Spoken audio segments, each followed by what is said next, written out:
soo dhaweyn aad u balaaran ayaa maanta magaaladan Boorama loogu sameeyay ugaas Cabdirashiid ugaas Rooble ugaas Doodi kadib socdaal muddo qaatay oo ugaasku ku tagay dhulka xeebaha iyo buuraha ee goboladan Awdal iyo Salal isla markaana uu ku soo indhaynaya xaaladda deegaanadaasi gaar ahaan deegaanada abaaraha ay ka jiraan ee goboladaasi ugaasku waxa kaga hortagay duleedka magaaladan Boorama boqolaal baabuur ah iyo dadweyne aad u fara badan kuwaasoo ay ka muuqatay xamaasad aad u sareysa isla markaana ugaaska iyo wafdiga uu hogaaminayo soo galbiyay gudaha magaaladan Boorama ugaaska iyo wafdigiisa waxa ay soo mareen wadooyin ka tirsan magaaladan Boorama waxaana hareeraha wadooyinkaasi taagnaa dadweyne aad u fara badan oo ku dhawaaqay hadallo soo dhaweena isla markaana ruuxayay caleemo qoyan ugaasku waxa uu kula hadlay kumanaan dadweynaha oo soo dhaweeyay waxa uu u duceeyay dadweynahaasi isla markaana waxa uu ku baraarujiyay in iska kaashadaan horumarka guud ahaan goboladan Awdal iyo Salal gaar ahaan Somaliland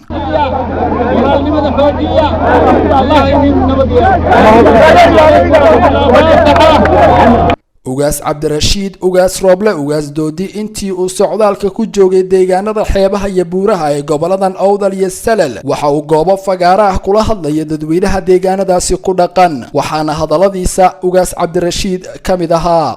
walaalayaal qoljeed magaalada maalin magaalo aad u taariikh dheer leh oo taariikhdeedu mar hore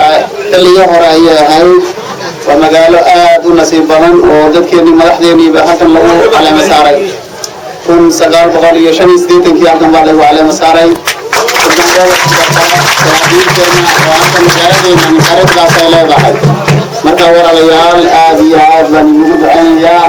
ilaahay hayni barakeeyo caafimaad hayni siiyo ilaahay soo dhaweyntiina allah inaga aqbalo wanaaga badan oo sameeyay ilaahay naga aqbalo ilaahay qulubteena allah nigeeyo ilaahay midnimada iyo muwaafaqadana allah ina siiyo roob iyo raxmada allah ina siiyo ilaahay kuwa ardadana allah aflixiyo ilaahay naga yeelo allahumma salli ala sayyidina wa nabiyyina muhammad soo dhaweyntan balaaran ee maanta ugaas Cabdirashiid ugaas Rooble ugaas Doodi loogu sameeyay magaaladan Boorama waxay noqonaysaa tii labaad oo soo dhaweyn heerkan ah goboladan Awdal iyo Salal loogu sameeyo hogaamiye dhaqameed Cabdi Fataax Ahmed Somali Channel magaalada Boorama.